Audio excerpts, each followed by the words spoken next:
প্রচণ্ড গরমের কারণে যদি ঢিলা গেঞ্জি পরিধান করি তাহলেও কি আল্লাহ লানত বর্ষিত হবে? অজু করার সময় বেসিনে পা ধোয়া কি ঠিক? গোপন অঙ্গে হাত লাগলে উজু থাকে কি না? গোসল করার পর পুরনো উজু করার প্রয়োজনীয়তা আছে কিনা? নামাজের সময় মোবাইলে চোখ গেলে কি নামাজ হবে?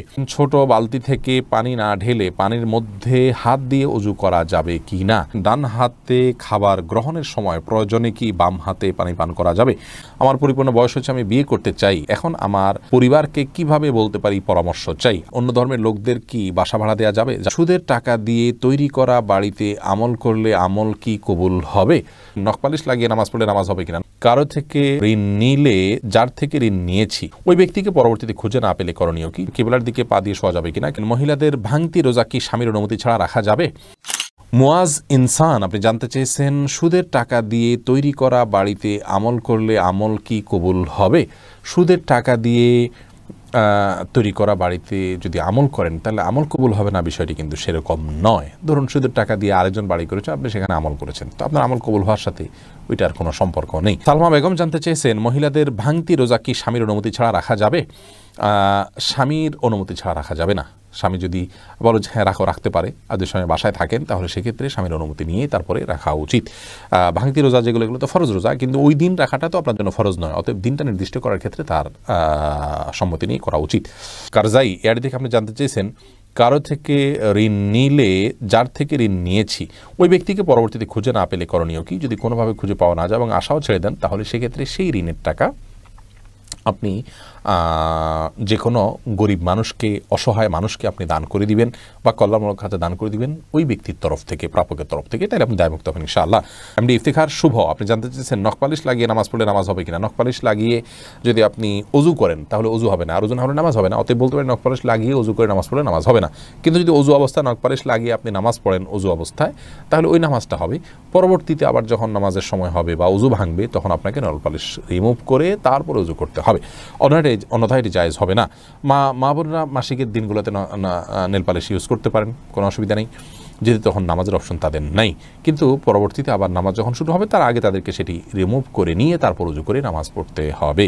মুসলিউদ্দিন হৃদয় জানতেছেন, পুরুষ ডাক্তার দ্বারা সিজার ডেলিভারি করানো যাবে জায়েজ কিনা? যদি বিকল্প না থাকে তাহলে জায়েজ আছে, কিন্তু এটি আমাদের দেশের জন্য খুবই লজ্জাজনক একটি অধ্যায়। বাংলাদেশে এখন অহরহ ডেলিভারি করানো হয়, সিজার করানো হয় পুরুষ ডাক্তারের মাধ্যমে। শুধু বাংলাদেশে নয়, সৌদি আরবেও এটি আমি দেখেছি, কাছে থেকে জেনেছি যে পুরুষ ডাক্তাররা এই কাজগুলো করেন। এটি খুবই গর্হিত কাজ, খুবই গর্হিত কাজ। নারী ডাক্তারদেরকে উৎসাহিত করা উচিত এবং নারীদেরকে ডাক্তারি পড়ানো উচিত এবং এই কাজগুলো নারী ডাক্তারদের উপর ছাড়া উচিত। অন্যান্য সেক্টরে অনেক ডাক্তার চলে যাচ্ছেন, নারীরা গাইনিতে না গিয়ে অন্যান্য অনেক ডিপার্টমেন্টে চলে যাচ্ছেন, অথচ গাইনিতে পুরুষরা আসছেন। এটি মুসলিম কান্ট্রি বা মুসলিম সমাজের জন্য লজ্জা ছাড়ার কিছু নয়।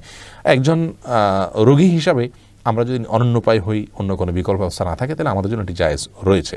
হোসেন আহমদ জানতে চেয়েছেন, আমার পরিপূর্ণ বয়স হচ্ছে, আমি বিয়ে করতে চাই, এখন আমার পরিবারকে কিভাবে বলতে পারি পরামর্শ চাই? আপনার বিয়ের বয়স হচ্ছে, আপনি নিজে না বলতে পারলে অন্য কারোর মাধ্যমে বলাবেন।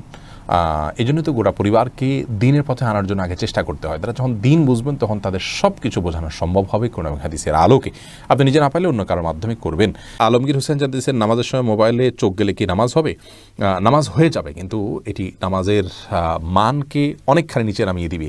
মোবাইল এর দিকে চোখ যাওয়া উচিত নয়, বরং নামাজের সময় সিজদার জায়গায় চোখ থাকা উচিত। নামাজের দিকে অন্যদিকে মন যেতে পারে সেই বিষয়গুলোকে সরিয়ে ফেলা উচিত নামাজের আগেই।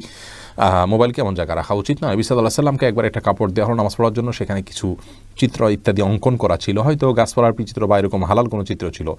নামাজ পড়ে তিনি তারপরে বলেছেন, এই কাপড় সরাও, স্বচ্ছ বা ফ্রেশ কোনো কাপড় আনো, যাতে করে মনোযোগ নষ্ট না হয়। আল্লাহর সাথে কথোপকথনের সময় আপনার অন্যদিকে মনোযোগ গেলে, আপনি কারোর সাথে কথা বলছেন, সেখানে যদি আপনার অন্য দিকে মন থাকে তাহলে সে যেরকম অভদ্রতা, অসৌজন্যতা, এটা মহান সৃষ্টিকর্তার সাথে কত বেশি অভদ্রতা এবং অসৌজন্যতা হবে সেটা বলাই বাহুল্য।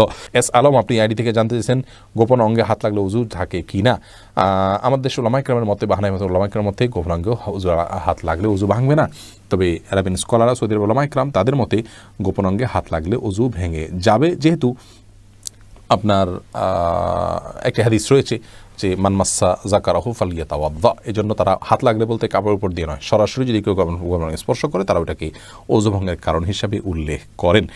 অতএব সেই জায়গা থেকে এটা ওযু ভঙ্গের কারণ তাদের মতে, আমাদের উলামা ইকরামের মতে এটি ওযু ভঙ্গের কারণ। আপনি ফারজানা সুলতান, আপনি জানতেছেন কিবলার দিকে পা দিয়ে শোয়া যাবে কিনা। কিবলার দিকে পা দিয়ে শোয়ার ব্যাপারে কোনো হাদিসে নিষেধাজ্ঞা সরাসরি নাই, তারপরও ওইদিকে কেবলা রয়েছে, সেই জায়গা থেকে কেবলার প্রতি শ্রদ্ধার জায়গা থেকে কেউ যদি দিকে পা না দেন ভালো, কিন্তু এটাকে হারাম বলা বা নাজায়েজ বলা বা গুনাহের কারণ বলার কোনো সুযোগ নেই, যেহেতু কোন হাদিসে এই বিষয়ে কোনো নিষেধাজ্ঞা নেই। শিখা ইসলাম, আপনি জানতেছেন 3 পিস পরে নামাজ পড়ি, পা দেখা যায়, মোজা পরে নামাজ পড়লে কি হবে? পায়ের পাতা ঢাকতে হবে কিনা মেয়েদের নামাজের জন্য মধ্যে এটা নিয়ে মত পার্থক্য আছে। অনেক উলামা ইকরাম এটাকে শর্ত করেছেন।